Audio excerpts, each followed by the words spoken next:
Aquí tenemos a Aloy en un disco que se llama Aloy Pata Negra, que no creo que esté valorado como se merece, ya que tiene miles de visitas en vez mogollonazo más, que más o menos de visitas va como mis vídeos, pero yo creo que ya ha conseguido una calidad muy buena y que merece estar mejor visto, la verdad.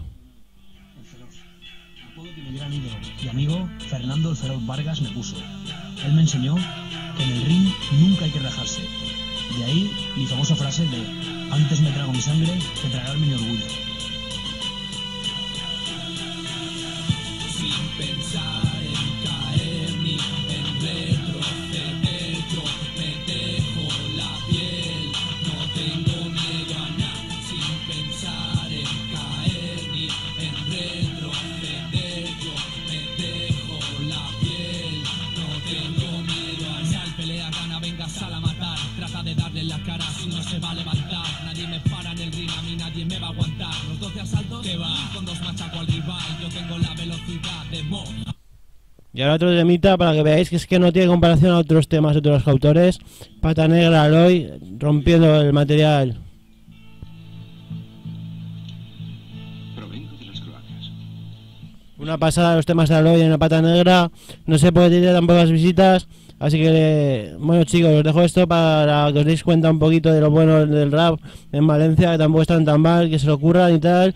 El niño que es de mi raza, gitano blanco, ojos azules, un saludo, paz.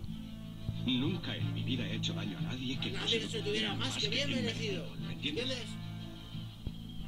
Todo lo que tengo en esta vida son mis cojones y mi palabra. Y no lo rompo por nadie. ¿Me entiendes?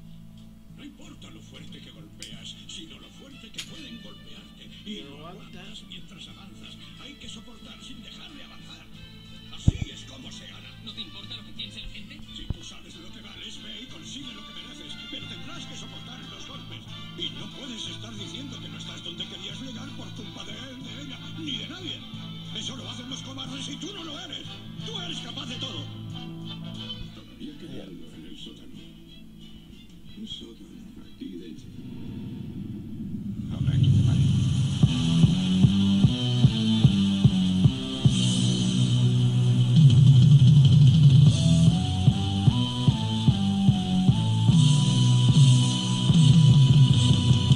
He vuelto para ganar, no para jugar. He vuelto para demostrar que no hay otro igual. He vuelto para callar la boca al que no para de hablar. Valencia es mía, chaval. Ajá. He vuelto para ganar. No, para jugar y mostrar que no hay otro igual. La boca que no deja de hablar. Valencia es mía, chaval. Ah. Sacar mi ciudad a rimar, a decir lo que pienso y no pienso parar. A cantar sin pensar en la pasta, nada más solo canto por pura necesidad. Y si tanto habláis por ahí de mi pensar, ¿quién está por Aloy Pata Negra con un disco completo, solo poniendo Aloy Pata Negra, tremendo, garantizado, paz.